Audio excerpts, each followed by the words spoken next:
talking about crap like before the show that I should just wait till the show starts to talk about, like I just did. Anyway, ladies and gentlemen, welcome to freaking Hyperion. Hyperion. We're talking Hyperion today. Shelf space pick for September.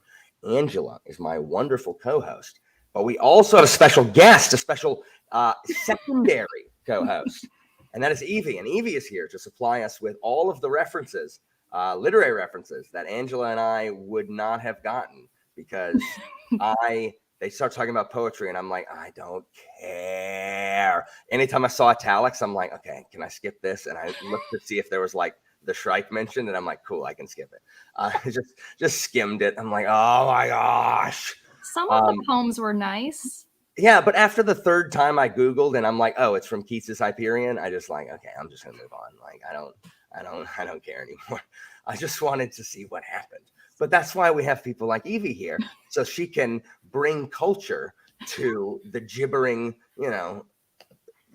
whatever. Like, listen, I think you have way too many expectations of me. So maybe. I don't even like text that leans. I like this meta. So Hyperion. This is the first book of the Hyperion Cantos by Dan Simmons. I actually had read this like 20 years ago.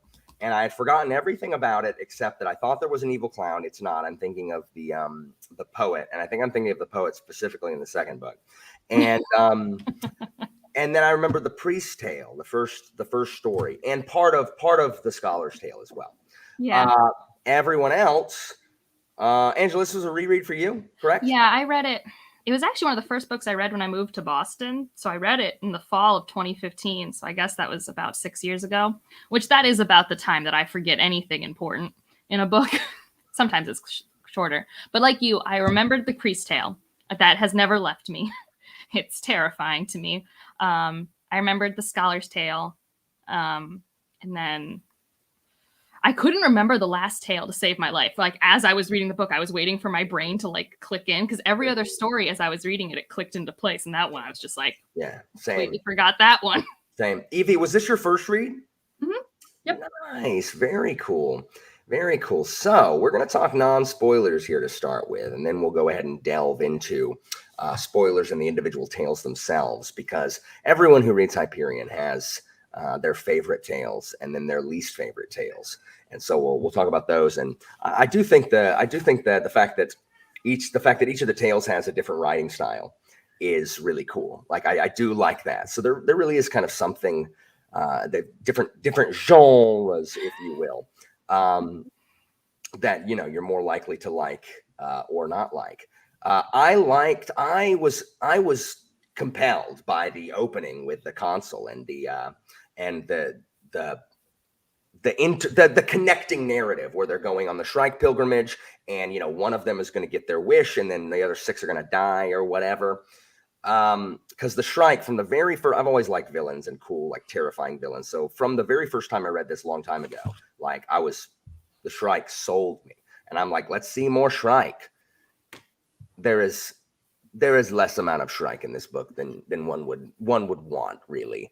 But the Shrike is terrifying. That is not to say he is not terrifying, despite the fact that, by the way, the Shrike has 4 arms, not these 2 arms that this cover has. He's fixed in Endymion, the Endymion books. He has 4 arms. He got 2 arms. It's like a walking cutlery, like walking. Well, Evie, on your book, is it red eyes for the helmet? Because that's important. Did they mess that up? No, those are not the right color eyes. It's not even. It's just a straight up helmet, not even eyes or anything. Barely even spiky. There's so many descriptive imagery words. The artists had everything to work with. Yeah. Because I think the eyes are meant to be like bugs and stuff. Yeah, I hope this is not a spoiler for people. There's no spoilers at this beginning, Andrew. You can watch this stuff. So, and then the narrative, is broken down into they're just like, hey, so since we're all going to the Shrike pilgrimage, why were we chosen? Maybe we should tell our stories, our experiences with the planet of Hyperion before we get there, so that we can glean some kind of connecting thread. And 2 of them are like, I don't want to do that. And the rest are like, suck it. Majority rules. Let's put on numbers in a thing. And they draw out the numbers and they tell them in a very convenient order that they happen to draw. And so then they tell their stories. And I liked this book. I liked this book a lot. Most of the stories I really liked. I liked more than half of the stories, which is always good. And I like the characters and I like their interaction. I do wish they had like more distinguishing characteristics outside of their stories. Like, you know, the poet, if you see a cuss word in the dialogue, it was Salinas. There you go. The Colonel Cassad is a walking gun. Weintraub's holding the baby, and the consul has the hat. has a hat. Yeah, it didn't mention the hat a bunch, but the consul's It kind of mentions the hat more than once. That's too many times to mention a hat. Not if it's a tricorn. Specifically a tricorn. Yeah, that's awesome. The consul's kind of our POV, and then you have Het Mastine. He's always got a hood on, talking about his tree, and so I liked it. Like I liked it a lot. It ends rather abruptly. I think it was someone told me that I heard this yesterday. Someone told me that Dan Simmons had originally intended it to be one novel, and they made him cut it. They made him split it in twain. So this was supposed to be one story, not two separate ones.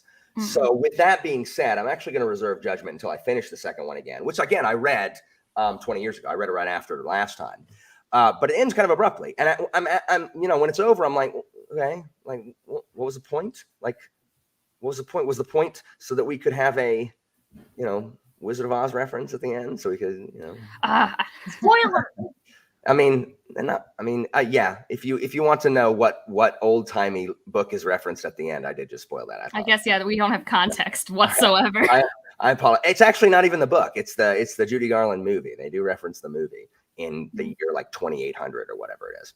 But I think Dan Simmons does a great job with world building. I constantly felt like this world was well realized because he doesn't bog himself down in the details. He just mentions places, technology, cities, and we're just kind of supposed to understand it. Dude, Kieran, thank you. I haven't seen you in a hot minute. And so I did feel like this was an actual progressed society that's moved beyond, because sometimes it's the future and it's just like now but with flying cars or something, you know what I mean? This felt like a completely fleshed out society, so I really like that. And yeah, those are my non-spoiler thoughts. We can't really get into much else until we start talking about the tale specifically. Angela, what were your non-spoiler thoughts?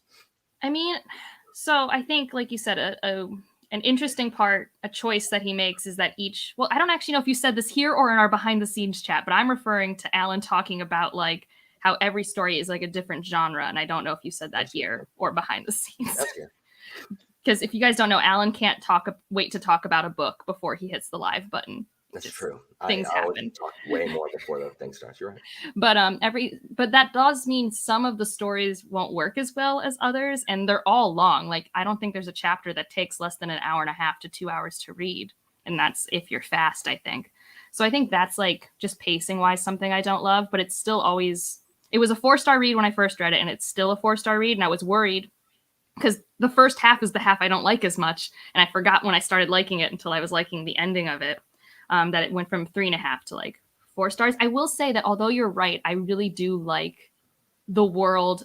I like the technology part of the world more than his planet world building, specifically because I think it's fine that he doesn't over explain everything, but there are times when he mentions all of the unique fauna and flora on all of these planets, but he doesn't describe them. So I'm just getting word vomit for a paragraph of all of these unique plants to this place, and I don't know what they look like and why we care about them and why our characters mentally naming them. I think a lot of times when he's doing that, it's in dialogue. I can think of a time specifically in the console story where he's listing out a bunch of different For me, fauna. It was more this was more, I think, the priest story, or it might have been a different one. But regardless, I just remembered being I know this is not an earth plant. I know this is a Hyperion plant. I have no idea how to ground myself, because I think, you know what I mean? Like, They you're make just up, yeah, they go get the roots to that plant to eat and stuff in the priest tale. Well, why would he? The priest tale's told in an epistolary. He's writing it down. Why would the priest? No, it's not just the priest. Like, I can look at my notes when we go through the story. I marked it multiple times because I was trying to be like, why do I feel jarred every time he's describing the planet? And it's because he just the Tesla trees. That too. I kind of could guess what the Tesla trees are doing, but there are other plants than the Tesla trees are talked about, and they make sense. Okay. But there are other ones where they're just. It's one of those things where like it's a choice in world building, and that's just not my favorite choice. Yeah, I got you. I'm picking up a spoon now. I'm smelling what Yeah, you're saying. that's all. Like, it's very Gardens of the Moon Malazan, but I haven't gotten any of my like notes to fill it in, and also it's literally wall dressing at times, and I'm like, we could have pared it down. Like, maybe instead of a list of 5 different plants, you listed 2. You know, like. I got you. So I think, but like you're saying, like, I loved. If you like sci-fi, every part of the sci-fi genre is here. You know, you got like the robots, and you've got like AI, and you've got, like, it's so cool, and I really like all those things. And the Shrike is awesome. Yeah, the Shrike's pretty cool. I mean, I like when he focuses on the overarching mysteries. Like, he sets up really cool mysteries, and I like when he focuses on that. There are other parts where he stays away from that, and he decides to be an artist and art somewhere else, and I'm like, I don't care about this art you're putting down, but it's fine. I just want to get back to the plot part, because, you know, it's me. So no, I mean, I get that. So yeah, what about you, Evie? I apparently don't really care about world building, so I'm just like, all right, trees are being described. I don't really care what they look like. So they weren't being described. That's the problem. Or not being described. In all seriousness, apparently this book hit the 2 kinks that I have. Can I say that on here? Which is narrative structure. It plays with narrative structure and like buku amounts of thematic elements. Yeah. So I was very excited. And then on top of that, the Keats references start. Keats. I mean, it's like I did not realize you had 2 Keats tattoos. It's great. Wow. I didn't know you were such a huge Keats fan. Sorry, someone was mentioning Arboretum in reference to the Tesla trees, and that's just like... do you have are your Keats tattoos from the poem Hyperion? Alas, this is from Ode to a Nightingale, and this is just his signature and like pen name, whatever that he like gave himself. When did you first find your love for John Keats? College. That makes sense. Nice. I don't think that normally happens to like a 14-year-old in English. Yeah. Then yeah, Evie, like, of course you're gonna love this book. So much Keats. It's nothing but Keats. Oh, just wait for the spoiler section, and I can geek out about the detective tale. Anything else? Anything else you love so much? You loved so much about this book? I mean, yes, it does end abruptly, but I actually liked it. The way that it wrapped up. I mean, I'm still gonna read the Fall of Hyperion, but if I stopped here, I think I was satisfied with the way it was. Just again because I like playing with narrative structure, and I got something out of all the stories and all that good stuff. I can see that. I think the problem is if you really want Shrike, like if you really need more Shrike, like it's not enough. Like what? The Shrike didn't do enough. Like I know some people are okay if the monster's never shown. Like that's fine. I think it's cool. I think that's it adds to the Angela. Well, you have the second book. That's what I'm saying. I'm saying if you got to know, the first book is not enough. It's not enough. We got to have the second book. Did you guys stumble upon the review online? I found a review online to remind myself some things about one of the stories, and the review just stops in the middle of like a word. No. Because in reference to how like the book kind of just ends. Oh, hilarious! No, I thought it was funny. So I'm not creative enough to do that. I mean, I don't. I'm just using the horror movie film reference thing where, you know, sometimes it's creepier if they don't show it. Like some of them are like that. I mean, I do think we have seen the Shrike in this story do some things that would put him under the list of not a good guy.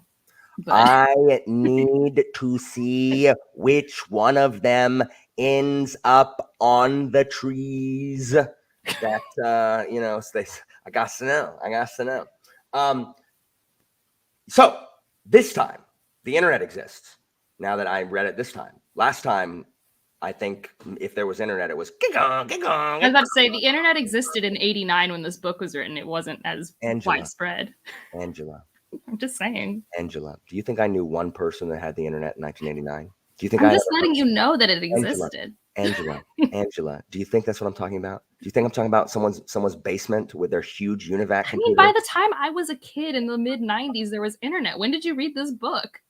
Angela, I'm not talking about the existence of the internet. I'm talking about the ubiquity of the internet. That's what I'm talking about. I'm talking about the ubiquity. Because even though you get online, I could get online in high school also, but there wasn't anything to look at. Like Google didn't exist. Use Ask Jeeves or Lycos.com to find, there was no freaking Hyperion material online. No one did fan art and uploading it to stuff. I am trying to say that now that I read it in the modern day, there's wikis that have pictures of crap and that explain buzzwords to me, because every sci-fi book, same thing with sci-fi video games, it starts with just like, here's a bunch of buzzwords that people in society would know. Congratulations, Alan. You don't know. Stay tuned to figure it out. I don't want to stay tuned to figure it out. Just tell me what it is. And so I go and look up Farcaster. I go and look up Hegemony of Man. I go and look up Tree Ship. And guess what? I get pictures of all that stuff. I know what a tree ship looks like. I now know what all this stuff does. And then when I hit where it's like spoilers follow, I'm like, oh, I don't want to know that. I just want to know about the world. So that helped me tremendously. Also, I couldn't picture these people. So I looked up fan art of what they look like, and I kept that in my head. That / someone had fan cast the characters. So they had cast Hugh Laurie as the console. So Hugh Laurie was Dr. House as the console the whole time. Or just be like Kieran and imagine the Shrike is Shrek. And that's a great way to go. No, I will not do that, Kieran. I don't mind learning as I go, but I do think this is why info dumps are underrated and why everyone who's like, there were too many info dumps in any book. I'm like, that doesn't bother me. Like, it's okay if it has 20% info dumps. Having 0% into info dumps is like kind of what he does, which until he does, he doesn't info dump until he's like, oh, well, I guess now I want you to be interested again. So we will info dump in this story. Yeah. Yeah, but I thought it was great, and it just helped me not be confused starting off, because there was a lot of tech introduced like at the very beginning, just from the console being like, and he cast on his fat line, and I'm like, I don't know what these are, and I don't want to find out. Let me know. Another cool thing about the world building, and I thought this my first read too, is like there's a lot of older sci-fi that I read that are the more popular ones. I'm sure other ones have done this. I've only read a handful of like the older sci-fi, but this was the one that got closest to imagining our relationship with social media.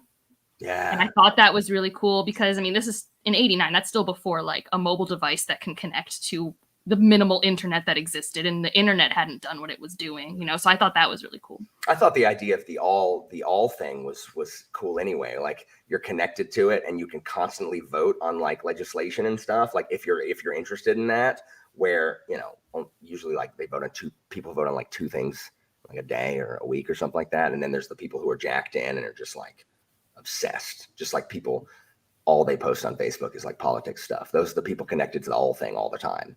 Yeah. I didn't even think about that, Angela. That's so good. I mean, because I've read a lot of stuff that like, they predict robots, but no one predicts the cell phone, and everyone thinks nuclear power is a thing. And they, like when you read the older sci-fi, it's cool to see what they hit on and what they don't. Yeah. Angela's great, Kieran. It depends on execution. I agree.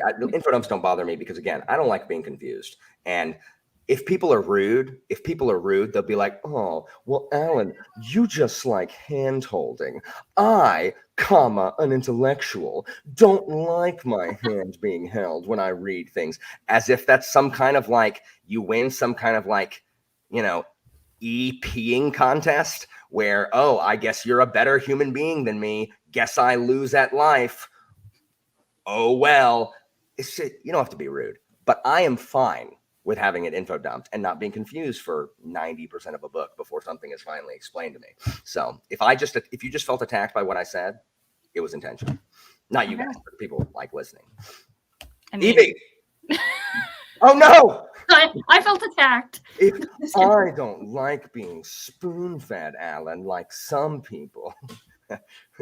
I mean, I'm comfortable being confused, but it has to be on my terms. And sometimes it goes past a point of fun. There's nothing wrong with preferring it the other way. Yeah. It's just when you're like, well, you're an idiot for liking it the way you do. You know what I mean? So, Evie, what about you? What are your thoughts on the tech, some sci-fi stuff before we jump into the story? She's itching. She wants, Evie, let me predict. Are you itching to get to the poet and the detective? Yes. All right. And I should say, before I start talking about the tech, which I have very little to say about, to be quite honest, I need to acknowledge Kai as the person who is like, before it was even picked for shelf space, he was like, hey, I think you would like Hyperion. Kai. There are Keats references. And I'm like, all right, that's fine. So, thank you. Yeah. No, I mean, I'm also more sure now than ever that you'll like A Memory Called Empire. I did not know this right here, that Simmons was a school teacher when he wrote this, and that he would test. He was obviously teaching Canterbury Tales at the time. And Keats.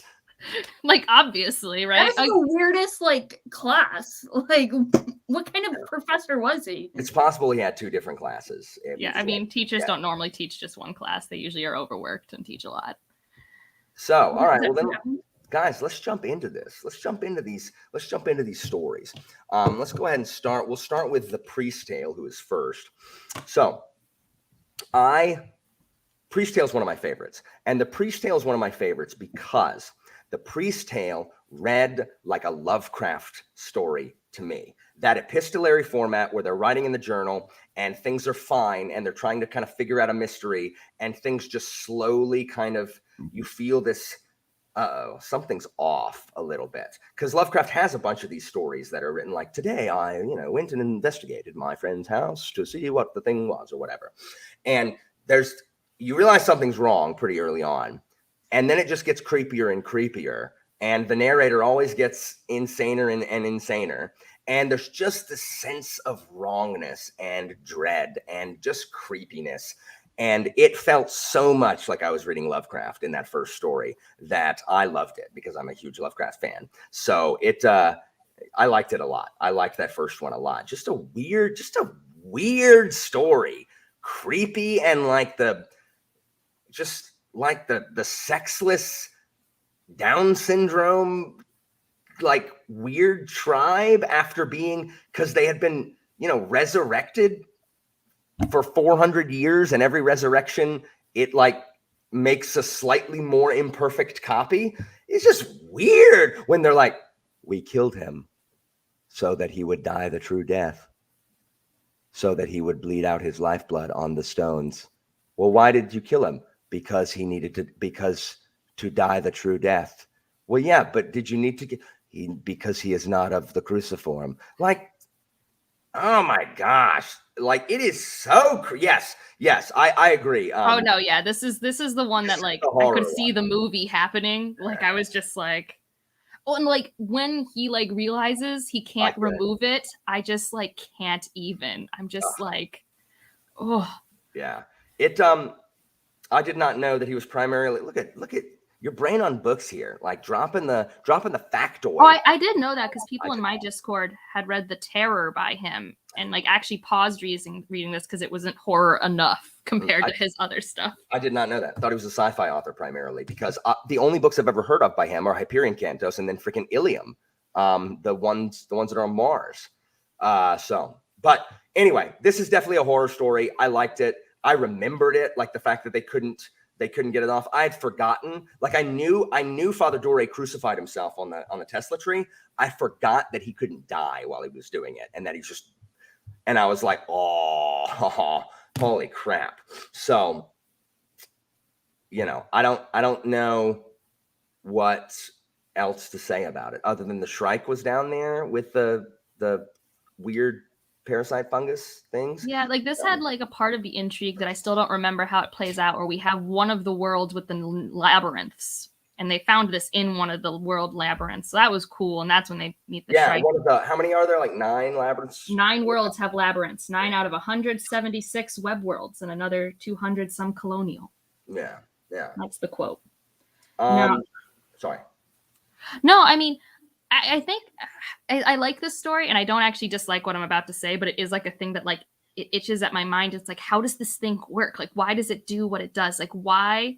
Like, I understand its need as a parasite to make its host live. That's obviously important, but I don't understand why it needs to be close to this location, because it's very obvious that when you get further from this location, it triggers you as a being to go back to it with pain and stuff like that. I'm like, but why?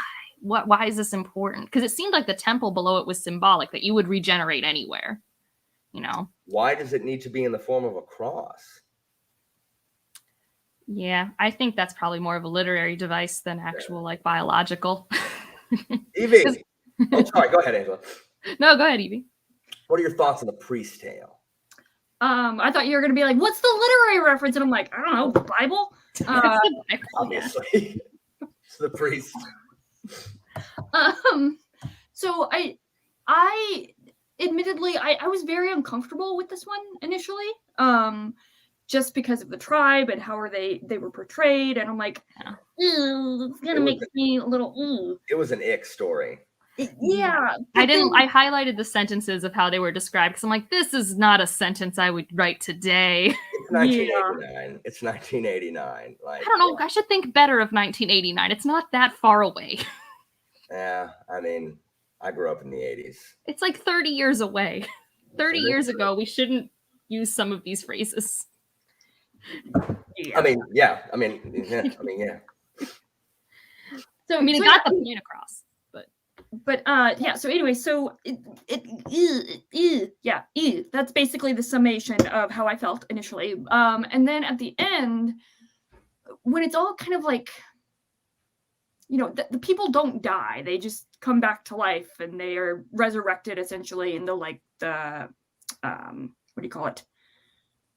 Not the labyrinth, but the temple, church, I guess you would call it. I thought that was really interesting. The cross thing, I got sympathy pains. I think I was telling you, Angela, that I was like, I'm getting sympathy pains. It makes me hurt. But it's a weird thing, and I think we were actually discussing it in the Discord chat that it's why would the parasite inflict pain if it itself does not want to experience pain? And I thought that was an interesting exploration of ensuring that the host stays where it's at, while still having some sort of kind of self-maintaining thing. Yeah. Words are hard. Yeah. Well, also he discovers down there that the temple was built before they left hegemony space, before old Earth was destroyed and they went into space. So the whole thing, there's something about him confirming that, because he got exiled because he posited, I guess, that Christ images, or that he Jesus falsified data because he was losing faith in the church and its longevity. And I can't remember if it was he falsified it to make it so that the church was real, or if he did the opposite, but he did a falsification of data. Yeah, and this is showing him that there's Jesus evidence before Earth Jesus, or something to that effect. I was very confused. But and then also the fact that our main character in the priest story isn't even our priest character. Yeah, Father Duray is the one that was exiled. And then Hoyt. How about Hoyt nuking the Bakura, the 70. Do we even think that worked? I don't think that worked. I think the nuke probably could have nuked the parasite, maybe. I mean, okay, we don't know how the parasite functions, but it seems very resilient, and it seems to have a very protected copy of a simple form of DNA. It doesn't even have to be unique to the person. They all end up looking the same. So it has a copy of human DNA. And I don't know if the nuke will be able to get through the cruciform's defenses, because I don't know what this cruciform's made of. If it's made of lead, I don't know. It's probably not made of lead. It is Well, glowing. what is it made? I don't know. Like This cruciform glowing defies logic. like I'm just fungus. saying. It's like it grows on lead doesn't grow in caves. It grows it's in the cave. But he Like, seemed to think of it as kind of like a more solid like jewelry piece for a while. Like we don't know what it's made I of. thought it was like lichen. I just thought it was like phosphorescent purple moss. Yeah, I imagined it as like a combination of like I don't know, like a fungus and like an actual jewel type thing. I will say that like the Tesla tree probably should have then damaged DNA enough. Like Yeah. I'm just saying, following the rules of how this radiation would destroy stuff. But I don't know. It's a horror story that's kind of cool. And I don't remember if I get satisfying answers about this story in the Look, sequel. I like the pre-story. It doesn't Yeah. it was one of my faves. So Yeah. I don't know how to explain half of it anyway. Any further thoughts on the priest before you move on? Well, I think in regards to whether it's a satisfying story itself, for me, I really liked the kind of 180 that it takes at the end. It's like, oh, I didn't see that coming. All right, this is kind of neat. It kept me intrigued. Yeah. The one thing I kind of wished at the end is if it was more clear about if Hoyt accidentally took the cruciforms by choice or if it was forced upon him. And I felt like that was very unclear to me. I thought when they found him, he says they find him and captured him. I thought they put the first one in him when they found him. Because remember, his skimmer went down and they had to like climb up or whatever. And he says they were caught. That's just what I assumed. Yeah, no, I just like I said, it's just that part where it's like, man, I wouldn't have minded clearer answers. It doesn't really matter in the grand scheme of things. The fact is he has 2 cruciforms and is in pain all the time. I agree, Vermillionaire. It's made of nightmare fuel. That is what it is. All right. Number 2. Let's talk about the soldier. My soldier, my opinions on the soldier story will be very short, and Angela will have more to say. I do not understand why this man needs to bang every single person in a history hollow, and oh my gosh, why, and then like he sexes the Shrike at the end, like yuck. Yuck is my answer to this. Yuck. Now, the good things I'll say about the soldier. Well, one, the soldier has no personality. He is not a person. Second, I do like the lore building in the soldiers thing. It is the most action heavy. Like we learn about the ousters and about kind of the war that's going on the planet. So that is really kind of our first, because we're told like all the ousters are coming. There's a war, and then we have the priest story, and it's like, well, I went and I lived among the black robed, the people of the Bakura, and I was it's just that. And then so now we understand what the ousters are, what they can do, why we think we understand why they're there, and all that kind of stuff. So I did like that. I didn't need to see him having sex in a bunch of battles that I already know what they are, like the Battle of Agincourt. I know that. Like I know that. Like I know what that is. And guess what? There's no one doing it in the woods while the French are being beaten by peasant longbows. So You weren't there, Alan. Come on. I was also in the sim. I have a little Farcaster right behind me. So Kassad, I don't like Kassad. Kassad is, he's the muscle. He's the gun. It's fine. Even the Butcher of Brescia thing, I'm just like, I guess. Anyway, it was one of my least favorites. I didn't find it super interesting, and that's really all I have to say. Oh, and the Shrike sex was gross. Go ahead.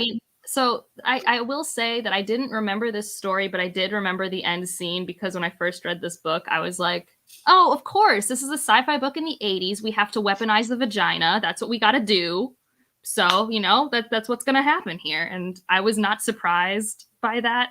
I didn't like the, in my head, this felt very much like a Garden of Eden temptation, classic sin tale, personally. Like, there's this dude being always tempted by this woman who is sex, and then she drives him to these atrocious deeds in that one scene with the Shrike. And then, of course, there is that very graphic internal lust sex scene at the end. Oh, I forgot about the time freeze.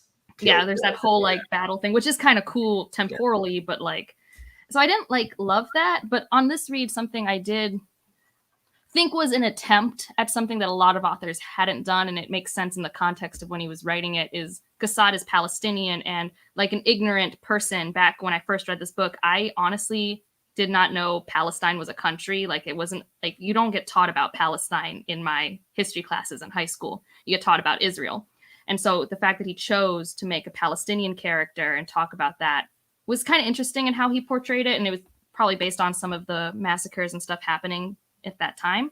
But what I then realized later on while reading it, when we get to the scholar's tale, who is our Jewish character, it's like, we have so much emotional investment in that character. And like we were just talking about, Qassad doesn't really have a personality.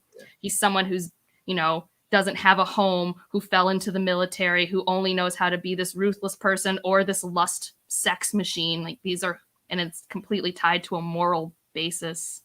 So I don't know.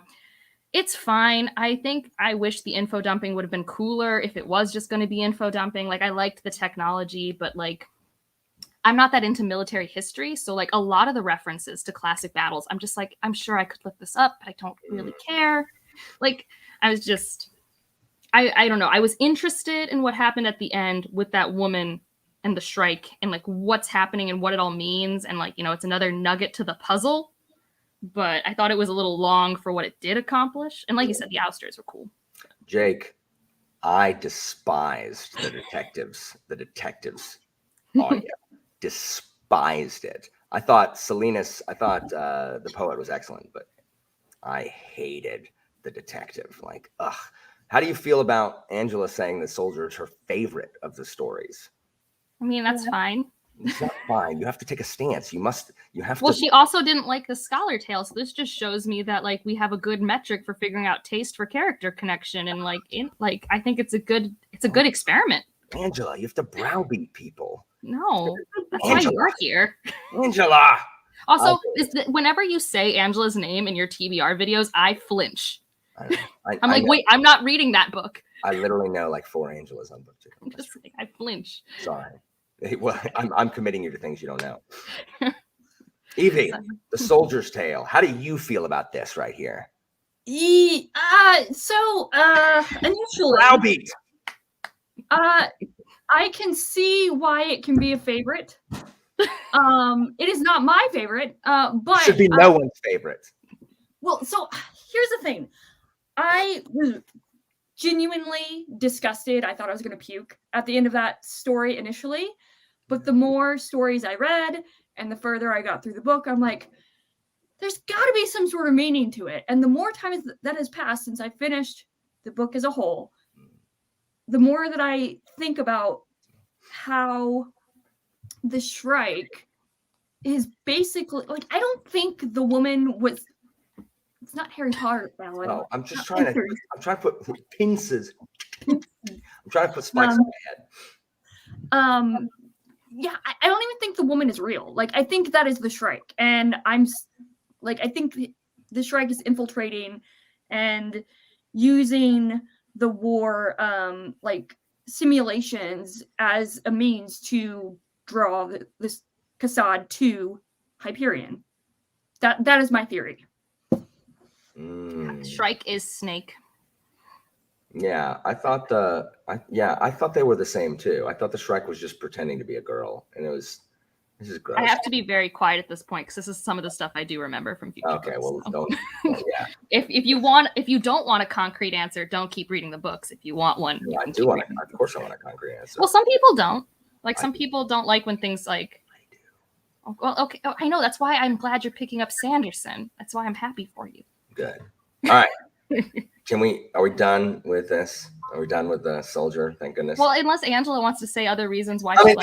Angela says that the stakes are high, and I mean, yeah, the stakes are high. I will agree. I mean, he's gonna get his dingle dangle. No, not that. The stakes with the Ouster War and stuff. I mean, it does provide context, and I think terrible stakes. I mean, I think whereas the first story can be a short story in its own right, I think this one is enhanced by the stories around it. So does this mean Vermillionaire, it's like a multi-cam sex with the Shrike thing instead of just single cam? Actually, they're right. They're completely right. That I actually highlighted a lot of things because I like remembered being, it has more payoff later on. Okay. But like in terms of like, this is a short story that can be consumed by itself. Yeah. Let us mosey on forward to the poet. So I liked Martin Salinas as a character. I mean, I don't like whatever, bro. Like, you don't have to cuss at everything, man. But it's fine. He's just, I mean, I felt like Are you writing an adult book in the 80s if you're not cussing? I thought I was literally in like a Seth Rogen movie or like an Adam Sandler movie or like a George Carlin sketch where he stroked out and literally the only words he could remember were like, I was like, okay, Silenus. But I did like the story. I like the fact that he's from Old Earth. I like the fact that we know how he could have lived that long, because he makes that claim early on and people are like, no, you're full of crap. I like the fact that we know why he looks the way he does now. We understand that it was, that they can apparently like modify your body to look like a freaking satyr. I like the send up of the publishing industry where his editor can be like, oh my gosh, this is the most beautiful thing I've ever read. And he's like, will it sell? No way. Not a chance. No freaking chance. And they're like, we'll publish it anyway, because you made us a crap load of money on this thing. Talks about how you can get, like, how luck has such a huge, like the timing of something being published has such a huge effect on whether or not you're going to, whether it's going to blow up. You know what I mean? So I liked all the stuff talking about publishing. And then I also like Sad King Billy. I just picture him. I don't know. I picture him. It's hard to describe. I picture him as a One Piece character. There's a One Piece character whose head is like 3 times larger than his body. So I picture him having this huge head and this little body and this little crown. He's sad all the time. And he's wearing this little cloak over his little tiny body, but his head is huge. So he's the size of a normal person, but it's because his head is so, I don't know why. But I love Sad King Billy and his attempt to set up like an artist commune. And then, the Shrike kills everybody, probably because he's sick of hearing their poems. I liked that he has a fake affectation to his talking. That I don't know if he does it on purpose or if it just like it's just there when he's like nervous, like a psychosomatic. It seemed like it's hard to tell from the text, but it does seem like sometimes what is his speech thing? I can't remember if it's like he stutters. Like it felt like the stutter was like so you can see it either way, that like maybe when he's in the zone it goes away, but I saw it as like he had a caricature of himself that he portrayed to people, and part of that was the stutter. Yeah, because I like how smart he is at the end, where he's like, hey, so definitely know it's you. Gonna burn these.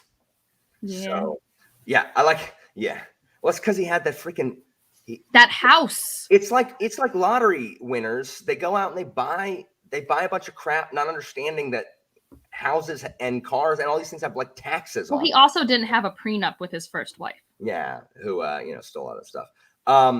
So yeah, I lots of chapter house 5. Dune. So the narrator was very good in the audio. I agree with Jake. Silenus was excellent in the audio. But yeah, I liked The Poet's Tale just because of all of it that told. I will confess, I caught many of the literary references, having been an English major for almost 2 years. I did catch many of them. I'm not sure I understood any of the point, other than like he's the poet, so he's going to throw in literary references. So I did understand there were a bunch. The Keats stuff, I don't know. We'll wait. Evie's gonna. Well, Evie can go next. Evie, I'll be last. Poet's Tale. This is your time. Well, I mean, what can I say other than it's great? But no, I got very excited when the first Keats reference showed up. Other than, by the way, going outside of this story, I did think it was a little bit too on the nose that he named the detective Braun Lamia. Why? And I'm like, oh, that's nice. And then once we got because Braun is Fanny Braun, who was John Keats's fiance, and Lamia is also an ode to Lamia that John Keats, a poem that John Keats wrote. So it was a little bit too on the nose, especially in context of the detective's tale. That's like Remus Lupin being a werewolf. Yeah, there are definitely a lot of choices like Dan that. Simmons. Evie, I could have gone my whole life without knowing that. Because I'd have been, I like the detective tale. It's good. Nice little romp. It's like, I love it now because it just adds to my whole. All right, go ahead. Keep going, Evie. I'm just here to destroy everybody's joy in whatever they can get. Anyways, yeah. So I liked the conversations about publishing, like you said, and just I actually really liked his cursing all the freaking time, because it's interesting. Because I mean, I feel like we have real world conversations about language and what words mean, and really the F word is just another word. Just it's what the context that you put behind it, and this really literary kind of highbrow, pompous, let's be honest, person is using this very base language, vulgar language. I get that. Yeah, so I thought that was really interesting. The thing that really stood out to me was actually the end, with Sad King Billy and Salinas. Just that entire end scene with the Shrike where he's burning the papers, and it's like, no, if I burn this paper, and I just thought it was beautifully done, and beautifully written. And it's, yeah, I don't know, it's I just really liked that imagery, and I really liked how that was shown. So I thought it was, the end was creepy. Like I was, when it's just Salinas left in the City of Poets, because it's not even Keats yet, right? It's the City of Poets, and he's just there, and he just describes like the noises that he hears, and he's just writing, and he doesn't understand why the Shrike hadn't come and killed him yet. It's just really creepy. And then Billy shows up and it's like, hey, how you doing, buddy? What's going on, buddy? And it's just creepy. I like the creepy stuff. Yeah, and I think this is like a story. So like I liked it for the nugget it gave the story. And I will say on this read, and I can't remember for the first read, I'm positive on the first read, like every reference went over my head. And this time I was like, okay, I could look these up, whatever. I get the context. But especially in contrast to like the soldier's narrator voice, which is pretty dry. Like he's a pretty dry character. The color of the poet is this was the first character where you're like, oh, I feel you telling me a story. Like everyone else, it didn't feel like someone telling a tale with all of the flourish and like, unreliable narratorness that comes with someone telling their own tale. The poet's in first person. Mm-hmm. So his is the first that's in first person. I think it is. I could be wrong, but it felt Father like Dure's is as well, but Father Dure's not our guy. Yeah. No, I really liked that. And I liked how mystical this makes the Shrike. We're reading like a genre blendy sci-fi, but it's a sci-fi. And like, again, we have this Shrike who is summoned by a poem of all things. Like, what does that even mean? Yeah. It's so intriguing and like, it just adds to that whole, like, what is happening? Why are you a part of this puzzle? So I like that. And I liked the this added to like the world building, like the Farcasters and all of the rooms people can live in. I thought that was like a very cool visual of like where you can have your bathroom and stuff like that. I want an office where I can do some work that looks out onto one of those, really like scenic ambient worlds or whatever. Yeah. But it costs money to maintain the Farcasters, which I hadn't thought of. But it's just like the maintenance of his thing. The mystique of the Shrike is one of my favorite things. It's like, what is its purpose? What is it doing? Like, and also like the part of where, that we were talking about publishing, the part where like it's luck almost when something like really resonates with a large population. Michael Nip just had his like King Killer Chronicle video go up today. And I'm like, there are lots of like musicals and books and movies that like I like, but I never think will be a mass appeal, but sometimes they are. Like, why is The Name of the Wind as popular as it is? Because that's like the one fantasy book I'm always recommended by my non-reader friends, because that's like the one book they've read. And like, mean, to the point where the author himself didn't expect it, and I don't think our poet here expected his poem to do that. Yeah. And then, like people who write, I think, can understand a lot in this, just like Angela's saying, from the burning of the manuscript, losing, he lost like 100 pages or something. And then the, not being able to, I think we see this a lot on BookTube, where people don't want to do their passion projects, or they do anyway. And then people don't watch them because, the majority of the people don't give a crap about your passion project. They want to see, you, do something that is of more mass appeal, if you will. And so I think some people struggle with that. Like, do you write? Like, do you push out commercial content, or do you make the content you want to do, or do you do a bit of both? So I think that's relevant to what we're doing right now. You know what I mean? And so I just feel bad for him having to write those freaking serialized, like trashy Harlequin romance novels about dying Earth. And then he got to kill that one character they made him add. And he was so happy. And then he's just like, you know what? I'm not going to write this anymore. And she's like, we'll get someone else to write it. And he's like, I don't care. Like, oh no, I will not. Oh no, whatever will I do? And he's like, I'm going. So I just like that. Like, I just really, really enjoyed that kind of stuff from like a creative person's point of view. So I will add that it was in this story that I started to really question where the Shrike came from. Specifically, of course, another literary reference to one of my favorite books, but they refer to Frankenstein and Frankenstein's monster. So I'm like, so like, did they actually create the Shrike? Like, who actually created it? The passage is the Frankenstein monster used the short little fat man in the wrinkled cape. Why him? I took a breath, because the Shrike cult believes that mankind somehow created the thing. I said, although I knew that King Billy knew everything I knew and more, do they know how to kill it? Not that I didn't know of. He's supposed to be immortal beyond time, a god. So, and that kind of, I just really like that kind of literary reference in, juxtaposed against the actual text of Frankenstein, where, spoiler alert for Frankenstein, it is, you can see it as a allegory for a creation story, and that, conflict between the creation and the creator. So Gotcha. No, and I mean, I think that pulls back from a comment someone had earlier in the stream, is like, are you sure it's a monster? Well, that's kind of the point of Frankenstein too, right? Yeah. Frankenstein's monster, is it a monster? Having read only Hyperion, it's Frankenstein. Yes, because it murders people. I mean, okay, yes, but we murder people. I agree. Are we gonna do man is the real monster? Like, I know, but like, man isn't.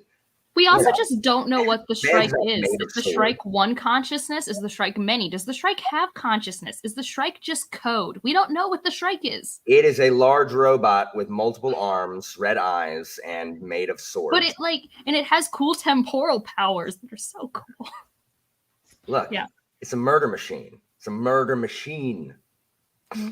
But no, I definitely felt the ambiance change when we had people slowly dying every couple nights. It's like, I don't know if any of you have ever seen the musical Jekyll and Hyde, but there's a song called Murder, and it's just murder.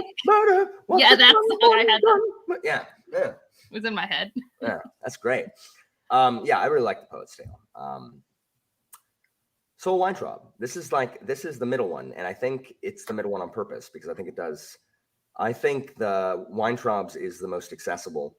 I think it's the most easy to read. I certainly read it the fastest of any of them, and it's not the shortest, because it's third person, and it's just an easy tale that I like. I think it's just well done. She goes and she studies.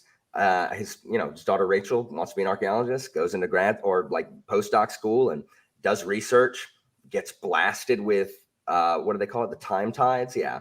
And then all of a sudden A starts aging backwards. Merlin's disease. It's very Benjamin Button or Flowers for Algernon vibes. Yeah, absolutely.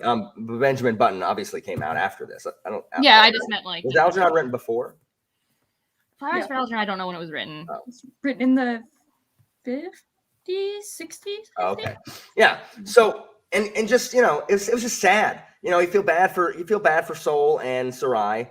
And it's just, It's interesting. I just thought now. It's interesting that her name is Sarai, which is literally the name of Abraham's wife before his name was changed. When it was Abram, before it was changed to Abraham, it was Abram and Sarai as opposed to Abraham and Sarah. I just realized that now. So another on the nose. yeah, another thing. on the nose biblical Isaac reference. And so, I liked it. I liked it that it was sad watching, she can't remember past the current day. She only remembers anything that happened before. I know a lot of people talk about that being an allegory or kind of like losing someone to dementia. I mean, my granddad died of Parkinson's, so I know that it was horrible watching him not only not be able to do the things that he used to do, but then, not even knowing who any of us were. And so, so I get that. And I don't have a kid. I'm assuming this hit people with children harder. None of us can attest to that, but yeah, I liked it. I mean, I liked it. There's a ton of Isaac go and sacrifice, and there's a lot of, there's a lot of on the nose stuff like why would anybody serve a God that demands obedience over people or whatever, stuff like that. So there's a lot of that, but I did like the insight we got into the Shrike Church. Into this is where we first really see the Shrike Church and kind of what they're about and how massive their creepy temple is and all that stuff. So I did like that, and I also like the power of it. It foreshadowed the power of Twitter shaming, where he goes on the talk show and gets them to capitulate to him going to the on the pilgrimage because they made him mad. So yeah, I liked the Scholar's Tale a lot. It was definitely one of my favorites and definitely the easiest for me to read. I know Angela was saying that she liked it not as much. Yeah, other Angela, not me, Angela, no, different you. Angela. Wild Crocodile. Oof. You don't like Later Alligator? Well, from the book, it's just. I mean, I think. Oh, I can't speak for everyone, but I don't have a kid, and I still like. Same page. I felt it as just someone in my 20s where it's just imagine you can't progress further. There's so much life that you can't live. You're then stuck regressing. Literally, she regresses, right? In terms of skill and memory. And I mean, I like that decision when she decides to I don't want to remember anymore. Yeah. Just keep me ignorant, that broke me. I think that was really hard. Yeah. So, I mean, I don't know. I mean, if Angela is still around, I'd love to know what caused your disconnection. Not because your heart's broken because you didn't connect to it, but it's obviously I don't know. I feel like more people connect to it than don't, based off our minimal chat number. Yeah, I think that's true. Yeah. So, and again, the mystery of the Shrike. So far, the Shrike's influence has only been on Hyperion. But meanwhile, these two people keep having these dreams, and gosh darn it, the miscommunication trope has never been so strong as when they don't just talk to each other about their dreams. I can't believe in years they did not talk about the dreams. And her dream obviously had more information that we'll never really know. She's dead. I know. I know she's dead. Killed in a... Was she murdered? No, it was an accident. Teenage drunk driving accident. But I thought they were accident-proof. What? I thought the EMVs couldn't. Well, so it wasn't theirs that failed. It was someone else's because they turned a thing off while they were under the influence of some drug. Yeah, it was a bunch of teenagers that took it for a joyride. Right. And so it wasn't theirs that failed. It was a collision with a different thing. Gotcha. They're not collision-proof. Yeah. So. Yeah, no, I mean, that tale, that's why that one sticks with me. Just because, at first you just see a dude with a baby, and you're just why is this dude with a baby? Yeah. I mean, and like everyone else knows because he's so social media famous in this world. But yeah. Also, flipping this first page, the inside cover where it tells you what the book is about, literally spoils the Scholar's Tale. I know she starts regressing near the beginning. But it flat out says, Sol Weintraub led a quiet life until his daughter went to Hyperion on an archaeological expedition where the Shrike touched her and sent her reeling backwards in time. Really? Yeah, no, that's why I don't read blurbs. Because, blurbs are just trying to get as many people to touch a thing as possible. Yeah. But and it's not a huge deal. It happens, again, pretty early on. But I mean, it puts you on the same page as the other characters in the story.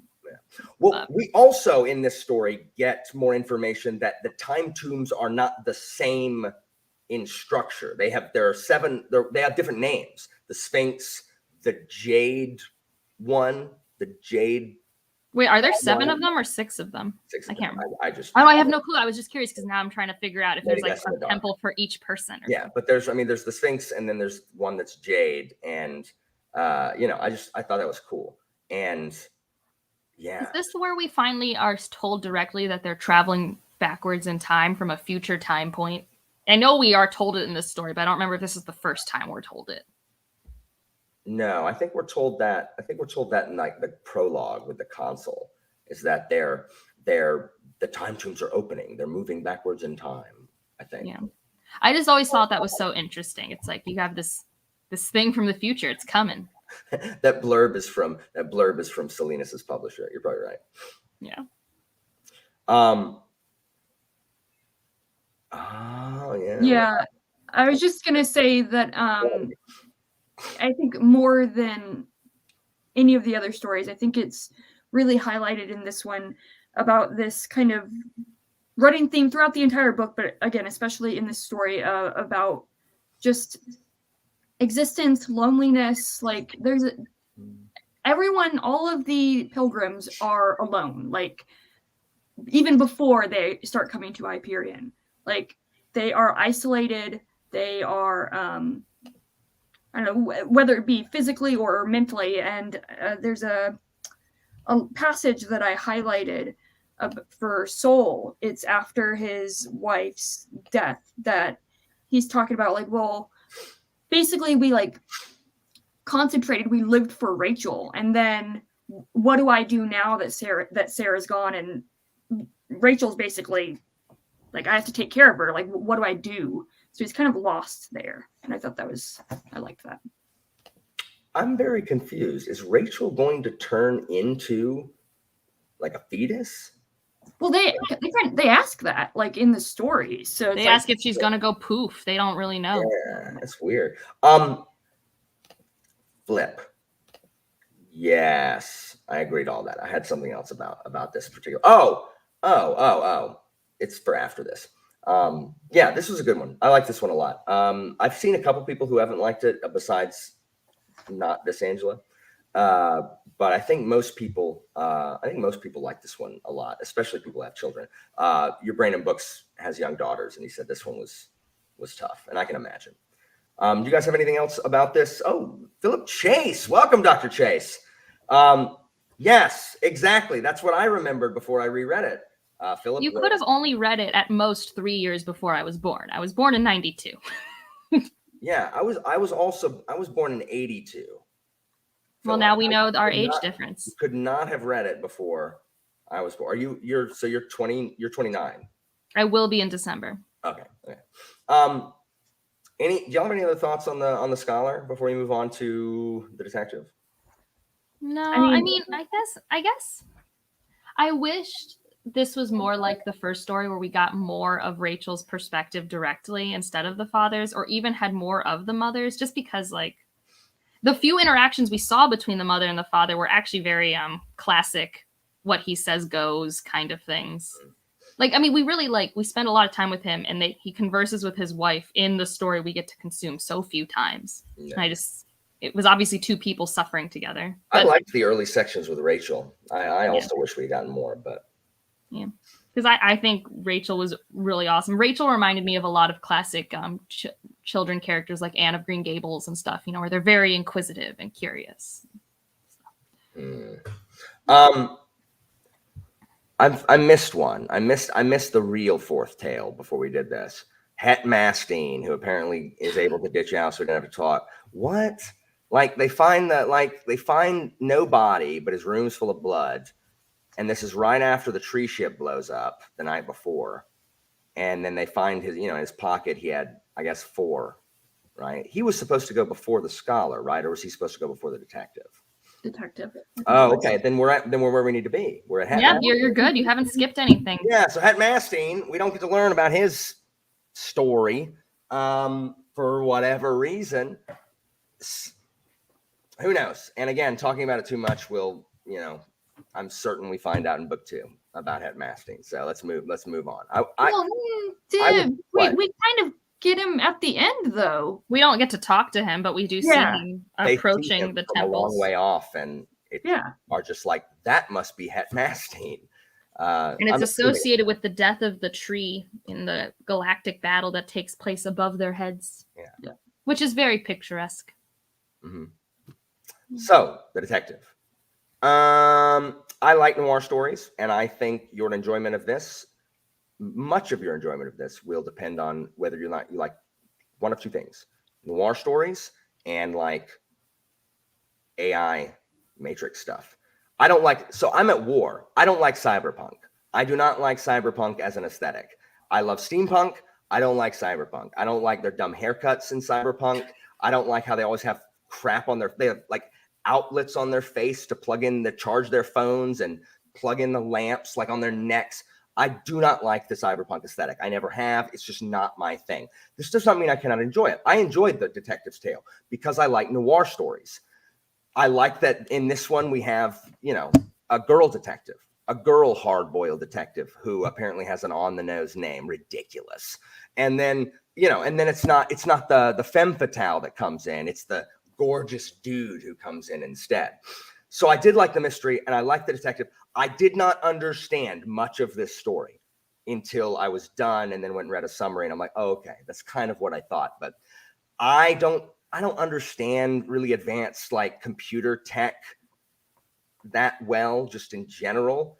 So all the stuff with the technocore and the divisions of the technocore and how they're AI, but they're not like part of they've seceded from the hegemony of man, but they're still helping them like operate all their stuff.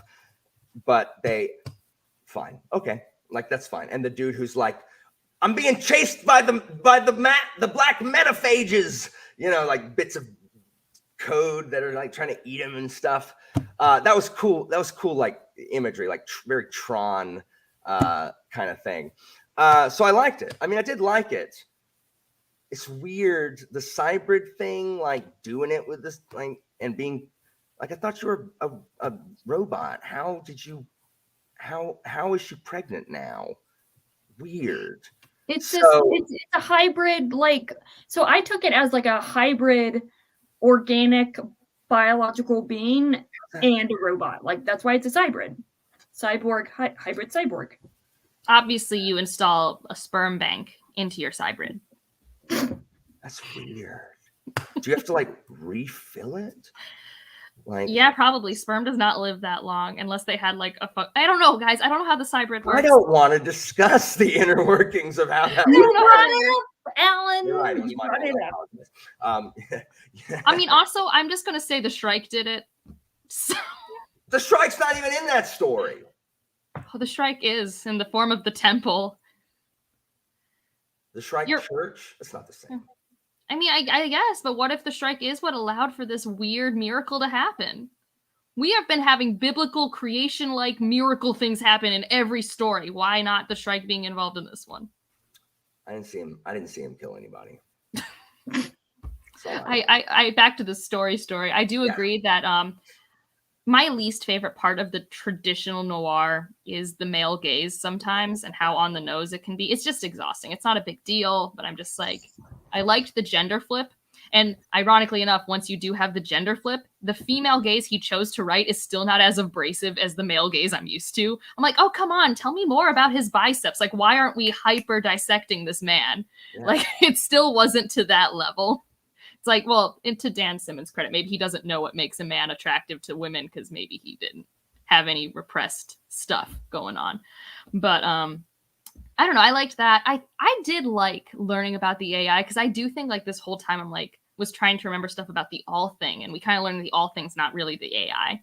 Yeah. And like I don't know. I was just curious about the take on it, and then when we learned about like that Earth recreation, that was really interesting. Yeah, that was neat. That experiment that they were doing, and like I was able to kind of keep track of the factions, and then I mean, so much of the larger picture is revealed in this noir story. And you're like, oh, because when you first start, you're like, okay, there's a galactic battle coming near a Hyperion.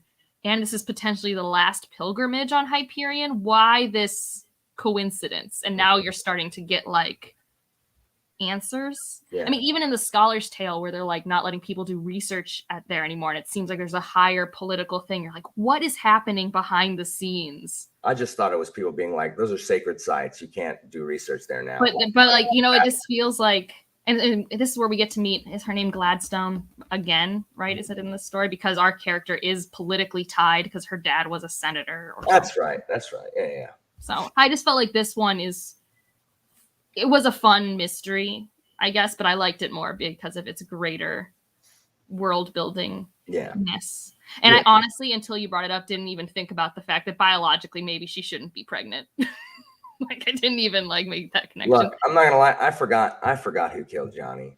Who was it? It was the AI? It was one of the AI factions. It might have been multiple AI factions. And is it because he was gonna go to Hyperion?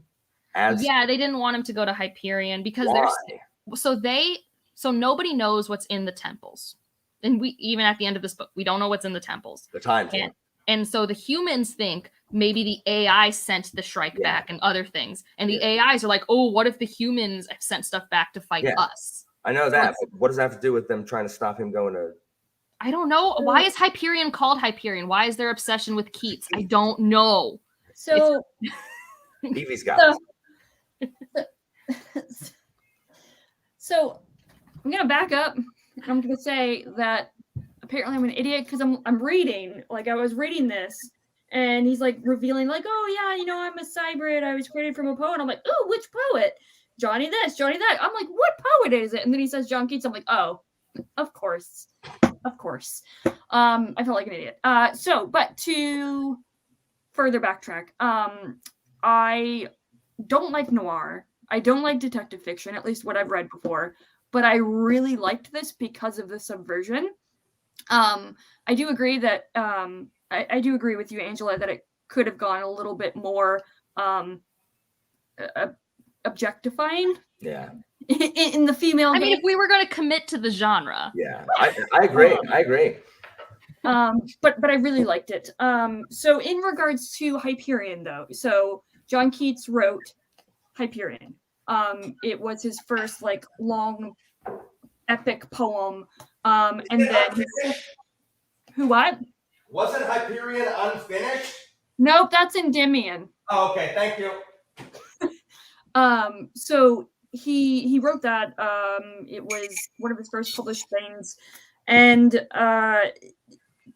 actually one of the things that I found really interesting about this is that Johnny talks about how they create, or there's this implication, however overt, that he was created to, like, by whomever to actually go to Hyperion because of his poem. Like, he knew John Keats in a organic historical, like, as a figure in this story, knew either subversively about Hyperion as a planet and put it into the poem somehow. And so he has like a key as the cybrid. So he needs to go to Hyperion, the planet, as the John Keats cybrid. Like, and then furthermore, before he dies, he uploads everything to Braun, which that was interesting. It was, I think that, at least to me, that kind of tied with the whole, oh, I'm pregnant. Oh, well, you uploaded everything to Braun now, and now you're pregnant. It just seems a little convenient. Yeah, and I don't remember what happens in the next book with stuff with her, but like as soon as I read that, I'm like, so when the kid's born, is she just going to give those memories to the kid? And then like, is her literally not going to matter. Shrike's going to put everybody on the tree. Literally not going to matter. Yeah. Why did Keats call it? I forget. Sorry if you said this. Why did Keats call it Hyperion? Because that is like what they were saying, a Titan in Greek mythology. So it's like a very specific. It's about a Titan. He was the father of his father of sun of the moon. He was associated with the sun for until they were just like Helios. Yeah. Okay. We've had a lot of sun gods in those type of myths because isn't Apollo loosely sun related as well? That's because they, again, like it was Hyperion, and then they're like Helios, and then they're like, you know what, too difficult. Helios, congratulations. Apollo and Helios were separate, and they're like, screw it, combine them. So yeah. Too much trouble. That's why Apollo has so many jobs, because they're like, just give it to Apollo. Truth, sun, everything else. I guess, Evie. I don't know. Yeah, it's because it says here it means he's kind of reciting poetry, and Braun says, "I don't get it. What does it mean?" And Johnny says, "It means that I know what decision I made and why I made it. I wanted to cease being a cyborg and become a man. I wanted to go to Hyperion. I still do." Gosh. So that's why he wants to go. Now I'm unsure why the AI is scared of it, but I think it's an irrational fear. I think there's just a whole lot of not understanding. Well, it's also because I think the decision was not just to go to Hyperion, but the decision was to purge himself to break away from the AI and go to Hyperion. So become fully man and then go to Hyperion. Yeah, that's what I took that as. Yeah. So so that's got to have something to do with it. The breaking away from the AI somehow. Maybe he goes to Hyperion. He has the knowledge of an AI. Because doesn't he come away with the knowledge, right? If he breaks away, he still has the knowledge of being an AI. He's like partial. It's not quite the same because he doesn't have the same processing power. So maybe if they're afraid that the Shrike's sent from the future by the humans, like that, he'll go be on their side instead of the AI side, and that whatever. I don't know. But he does go through that process though to become human, but he does, like, he still remembers Braun as he experienced her, and Fanny Braun, his fiance, from his real life. Weird. I need to read the second book. And anything else about the detective? No, I just liked seeing the political stuff finally fall into place, especially with the reveals we get in the next story. Yeah. Well, all right. I'll start with the console story. I don't like this one, and I don't like this one for one reason. Real quick, hold on. Sorry. Going back to the sorry, I was looking at my notes. And by notes I mean tabs. So the one thing that I wanted to talk about is the idea of the two futures / two realities.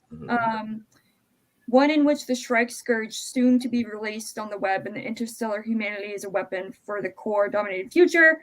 The other reality sees the Shrike invasion, the coming interstellar war. I feel like there's this idea of absolutes, and I don't know. I feel like maybe people are trying. I don't know. Do you think maybe they're trying to go for something that's not either of those two futures, or? Well, the AI has the three factions, and there's the one faction that are the moderates, the swingers, that could go either way. Yeah. I think for a long time they've been on the side of, humans are harmless little gnats. We don't have to worry about them. Yeah. And yes, for a millionaire. The Sea Lords. I will say that I couldn't help but think of So Long and Thanks for All the Fish when the dolphins came up. So I was also just reading a different fantasy sci-fi that had like communication with like mammalian sea creatures. I just really like when that's incorporated. Yeah. So I don't like the console's tale. And the reason I don't like it is because there's a trope I was reminded about how much I dislike it. And I dislike it in everything. I don't like eco-terrorism. I don't. I don't like y'all know that I'm all in favor of overthrowing an evil organization. Do you hear the people sing? I am all in favor of it. For some reason, when it's people blowing crap up so the environment doesn't get destroyed, I hate it. Final Fantasy VII, I despise the first act of Final Fantasy VII because it's nothing but a group of, you're playing one of the eco-terrorists blowing up, Shinra's factories and reactors. And I don't know why it bothers me. I don't hate the environment. Like, I'm not out there, like pouring my chemicals into the bay, but I don't like it as a plot in anything. I don't like Fern Gully, even though I like parts of Fern Gully. It's just not my thing. And I don't think it was just eco-terrorism, though. I thought it was greater than that. I know. Okay.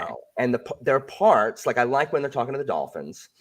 I like the world of Maui. What's it called? Maui Covenant, where the islands are alive and are being pulled by dolphins, and the fact that the whales are all gone. The whales, died. They tried to keep them alive and they died. I guess the sharks died off also. So I do like all that, and I like the world. But like when they were just, as soon as I didn't know what it was going to be about, and then as soon as she's like, "Hey, so what's it going to be like when they open this portal?" And he starts, and I'm like, "No," because I'd forgotten this. I was like, "No, he's gonna blow up the portal." No, and then I just saw red. I just saw red. I was so angry. But I mean, it's not just about eco-terrorism. It's literally an indigenous people trying to stop colonialization on their land. It's both. It's an indigenous people who care about their relationship to land, and then also them trying to figure out how do we stop this imposing force. Does he or does he not blow up the Farcaster to stop That's the to stop? No, it's not just to stop the environment. It's to stop this invading force from literally taking over the agency of the people and their land. It's both. And then when they come anyway, it destroys the oceans. It kills all the creatures. But that, I mean, I'm just saying, like, how could you not like that? Because I don't like when people blow stuff up that cost millions of dollars, billions of dollars to make. They can just print more money. It's fine. Angela. They didn't need to be there in the first place. The people of Maui Covenant aren't real. I'm just saying, this was one of the few things that I thought Dan Simmons and I agreed with. Then we do not have an accord here. We disagree. I'm just saying, what would you want these people to do? Like, I just think fighting is, I mean, they had no other option. Did it work? It doesn't matter if it worked. That wasn't the point. But it does matter if it worked. It didn't do anything. So they don't have a crystal ball knowing if they're going to fail or not. Like, we are talking in hindsight. Hold on. The people of Maui Covenant thought they were going to topple. They were going to stop the hegemony, the Hajira from colonizing them. I'm just saying it's not just eco-terrorism. I think saying it's just eco-terrorism, there's a lot of imperialism and colonialism about this story. It shows the nastier side of this empire that does just keep taking in these planets. I agree with you, but I'm talking about the part where they blew it up and they were going to destroy the world. I didn't like that part. I did not like that part. Angela, I'm not saying the whole thing. I'm not saying that I'm right, and that's what the whole thing was about. That's not what I'm saying. I'm just saying that I did not enjoy that part. I'm supposed to browbeat you. This is what I've been told to do. That's true, but browbeating has to be distributed equally, or else it's like biased browbeating. You have to browbeat everybody. You didn't browbeat Angela. It's fine. I can accept browbeating. Because Angela and I share the same name. Oh, that's fair. I browbeat everybody. It's totally fine. I can be browbeaten. I get what you're saying. I get what you're saying. I don't like they blew up the Farcaster. It made me mad. It shouldn't have been there in the first place, Alan. Why not? It's also not that hard for them to rebuild. It literally took that man, 5 years to build it? Except that when they came back and killed everyone, where they would not have done it if they had not blown up the Farcaster. They came back with a punitive force. I'm not saying... Okay. That's an incredibly micro depiction of colonial activities that happened, I'm sure, in real life. I am not talking about Earth imperialism. I am talking about a sci-fi novel. Look, I often root for the Imperials in fantasy. This does not mean that I approve of actual real colonialism. I have delineated them in my mind. I've compartmentalized. Well, I have a thing that I actually did dislike about the story. Okay. It has nothing to do with whatever you were talking about. Is I really wanted the temples to be the temples on Hyperion, and they aren't. The temples in the story, you know how he's supposed to go into this temple and see the tomb? You wanted the tomb. I wanted that tomb to be. That would have been cool. That would have been so cool, right? Missed opportunities. That would have been cool. All right, Angela. I'm gonna let you take this one. Henceforth. I don't know. I mean, I think there's a lot of tropes you could poke holes into. I just thought it makes, if you don't have the rebellious nature, you don't have the consul being who he is, and then you don't have the plot we have in Hyperion. So it seems like a linchpin moment for you to hate.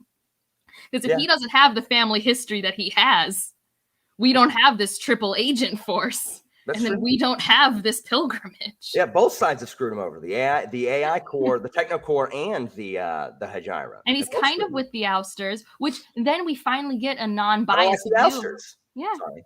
Yeah, we finally get a non-biased view of the ousters who are choosing to be without AI and travel slowly through space. And it's just, it's nice. I don't know. I don't know.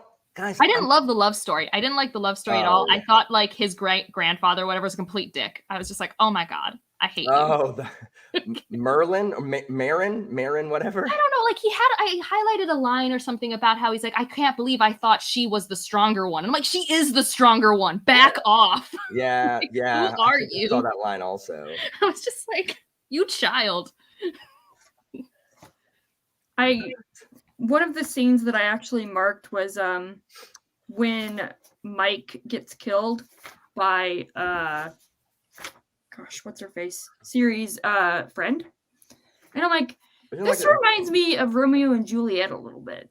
It's that type of story. So yeah. No, it definitely is that type of thing. And she's so clever. This is another story where I think I was given a perspective and I would have preferred a different one. Mm-hmm. Where like, and we kind of do at the end because we get her journals for like a little bit.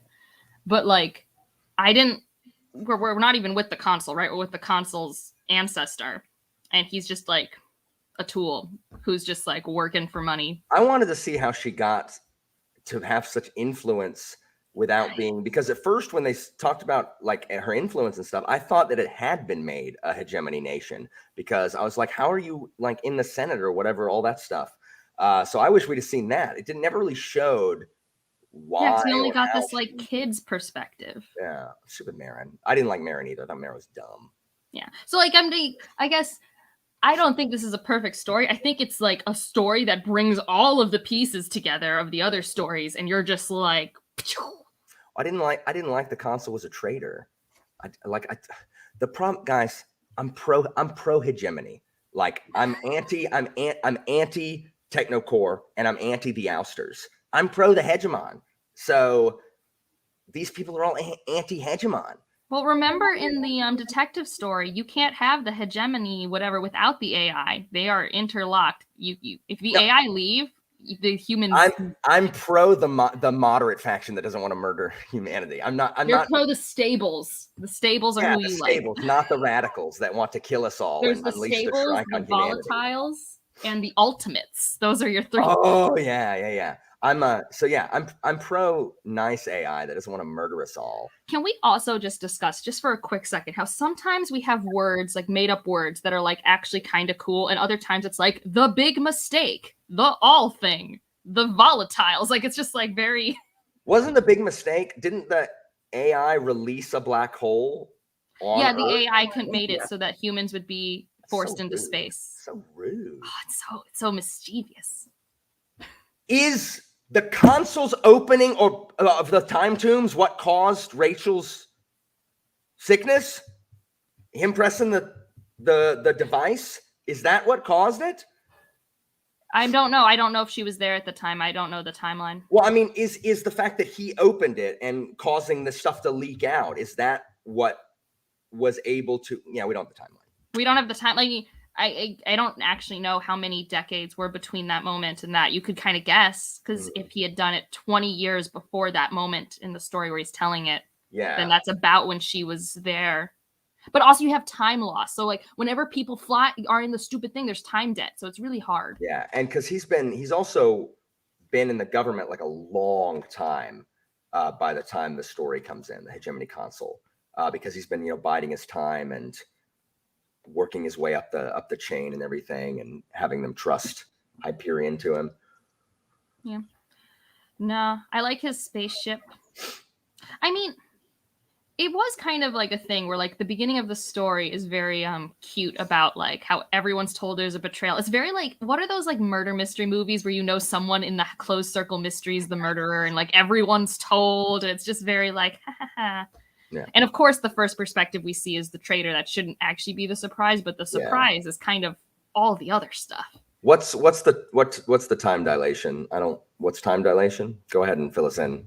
But yeah, I wish the consul wasn't a freaking traitor. It makes me so sad. I liked the consul, and you're right. The whole story is not about eco-terrorism. You're right. I'm very angry that he blew up the freaking Farcaster. I'm very, very mad about it. I was very mad about it because the second she started talking about it, I don't know if I'm supposed to be surprised that this guy goes and blows it up. The second she started talking about it, I'm like, yeah, your world's going to be Disney World. That's true. Like there's going to be millions of, and look, I live in a tourist destination. I freaking hate it. I don't want them there. I want us to destroy the Farcaster that allows people to come here. I can't say what I was going to say. Sorry. I want the airport to suddenly not be here anymore so that there is literally no way to get to my city so that people stop coming here. I feel for them. I do in real life. I get it. In real life, I'm completely in favor of that because, freaking ruin everything. The Venetians despise tourists because they come and they destroy Venice, which is a gorgeous city. And they literally have stickers. They go put the Venetians put stickers on the trash cans that say "We hate tourists" in Italian because they hate them. They hate them. But all the cruise ships, they come and they screw up the water and they mess everything up. I am not pro that. I am not pro people messing with this crap. But I'm pro hegemony in this book. I mean, I don't know why you have. Okay, so I mean, you can be pro whatever you want. I actually don't care. It's just fictional. Yeah. But like, based off everything we've read, I have no opinion about why I should care about this larger empire versus this smaller island. Because they're advancing the human race. Actually, everything in the story we've read has kind of shown us that we're stagnant. Yeah. That's not advancement. That's just stability. Yeah, but we're stagnant in more places.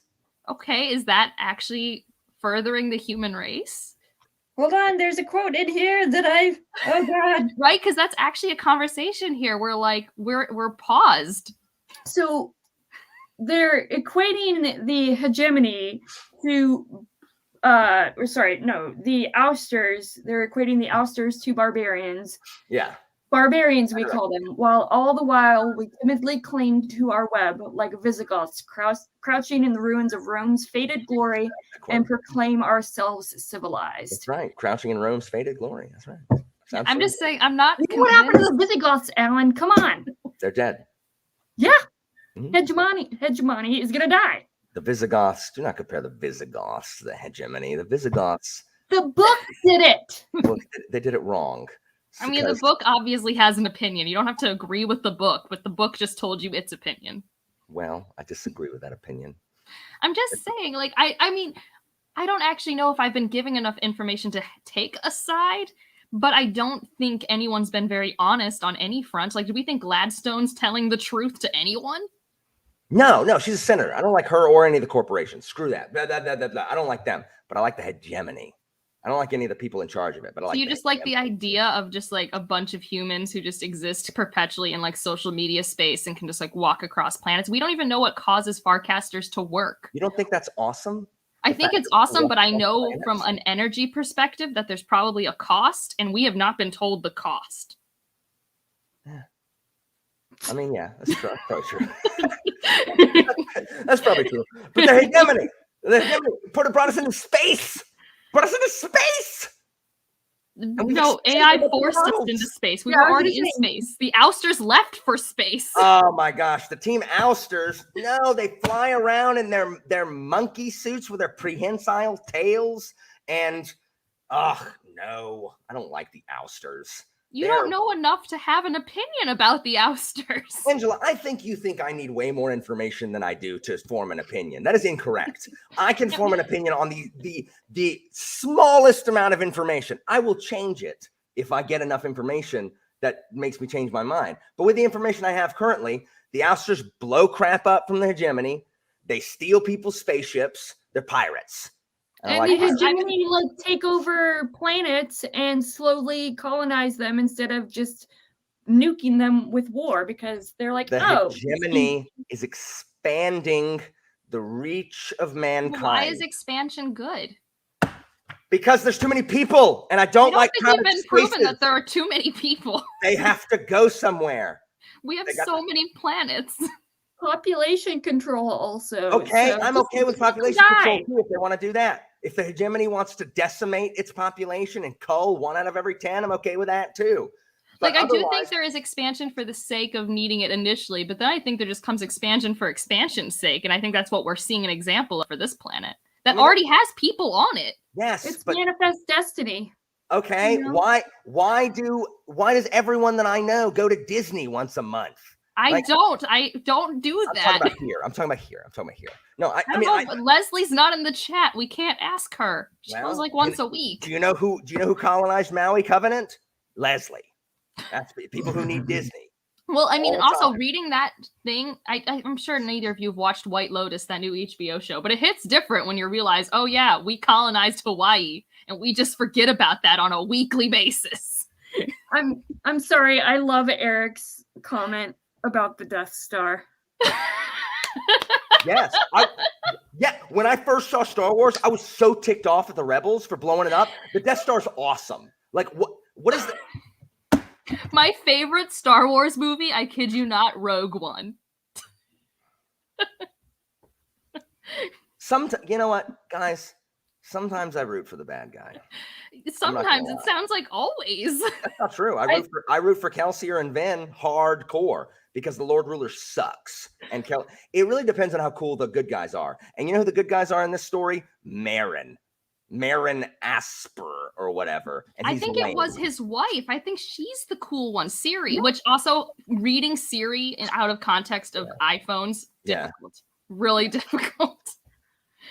I'm just gonna say that we should have just subbed me and put Baron in place of me because he has way more thoughtful thoughts about. I vote after we all read Fall of Hyperion, we bring it all back and bring him in. Look, okay, guys, you know what? I'll be your villain or whatever the freaking line is. Like I'll toe the line for the head. I'm not convinced it's as cool as we think it is. It just seems like a society that, once again, if you have resources, you can do whatever you want. And if you don't have resources, your life sucks. That's not forward thinking. Angela, they're the Romans. That's why. I have to side with the Romans. Why? Like, they're the future because the Romans aren't around. Well, I mean, there are people in Rome, but like the Romans as a civilization didn't make it. Yeah, they did. They're the hegemony of man. That's who they are. Do you know what city they rebuilt when they were doing their little... How do you like the Red Rising trilogy? They destroy so much. They break everything. Oh, yeah. No, I don't... Look, I don't love the rebels in there either. They break they break a lot of crap. That makes me mad too. But I like a lot of the heroes. And I also like a lot of the villains in there. I'm not going to lie. I was rooting for Jackal half the time. Do you like action movies? Like, I love disaster movies. Okay, but I'm just saying in action movies, they destroy shit all the time. It's not the people aren't going to blow it up, the planet or the meteor or the wave. Or Iron Man being dumb or anything. Oh, superheroes blow crap up all the time. Yeah, I've been known to ask, do these people not understand the collateral damage that they're causing? Well, they don't. I would have made them sign the legislation to reveal who they were. I would have been pro-reg. I mean, that's in the comics. In the show, I think everyone knows who all their identities are, and the movies. So, yeah. So, look. Do we have any other Hyperion thoughts, though? Probably should bring it back to this. Look, I'm the villain of this live show, supporting the hegemony of man. We didn't know this till the very end. I know. I am anti-ouster. I am anti-radical technocore. Now, look, I am like the members of the Roman Senate who understand that the system is corrupt. I do not believe the system has to, I don't believe you need to dismantle it in favor of the ousters. They just need to purge the corruption in the hegemony. I'm in favor of getting rid, look, get Gladstone out, get those horrible freaking senators and look, I am against the colonization of Maui Covenant. I liked the dolphins. I like the Mobile Islands. I am against the colonization of Maui Covenant. We agree there. I get that. However, I'm going to other places because they don't need Maui Covenant. They just want it as a tourist destination. That's a stupid reason to colonize. That's a dumb reason to expand the hegemony. Well, they also had petroleum because this is a far future sci-fi that has a. I'm way against taking it for oil too. No, I'm just letting you know that was also a part of the. I remember that. No. So I'm definitely against that. But expanding out and expanding humankind's reach, I'm okay with that. I mean, I don't know. I'm more on the foundation side of things for classic sci-fi, where if you spread too far, then it will just inherently collapse. That's what happened to the Romans. They couldn't keep it together. That's true. Well, there's a line toward the end that's like events are. I literally did not know we were going to talk this long about the console story. Literally, had no idea. I didn't know you were going to be so anti evil. Well, there's a line that toward the Pete, end. you missed it. I just Evie and Angela are no longer my friends. Well, They have Were abandoned we me. ever friends to begin with, Alan? I don't thought know. we were. I think I cautiously call you both my friends, although poor Evie's been reading a story she hates because of me the last 2 days. Hey, So. I finished it, so we're good. Okay. Okay, Evie, give us this quote. Yeah, so events no longer obey their masters. That's all it is. Like, regardless of who is in charge or who we support, whatever actions people take, it's going to play out the way it plays out. And I think it's interesting to see, or it will be interesting to see in the Fall of Hyperion, how all these events that have happened, how it's bringing all these people together, the pilgrims, and then what events will play out from there. Yeah. That's true.